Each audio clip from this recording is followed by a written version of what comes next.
పెంచలకోనలో శ్రావణ మాసం సందర్భంగా తులసి దళార్చన వైభవంగా నిర్వహించారు.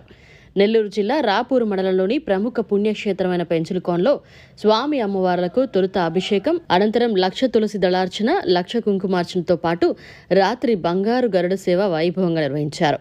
ఈ వేడుకల్లో వెంకటగిరి ఎమ్మెల్యే కురుగుళ్ల రామకృష్ణ దంపతులు పాల్గొన్నారు.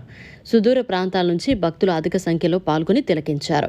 సుదూర ప్రాంతాల నుంచి వచ్చిన భక్తులు పెనుసిల లక్ష్మీ నరసింహస్వామి, ఆదిలక్ష్మి అమ్మవార్లతో పాటు ఆంజనేయ స్వామి ఆలయాల్లో ప్రత్యేక పూజలు నిర్వహించి తీర్థ ప్రసాదాలు స్వీకరించారు.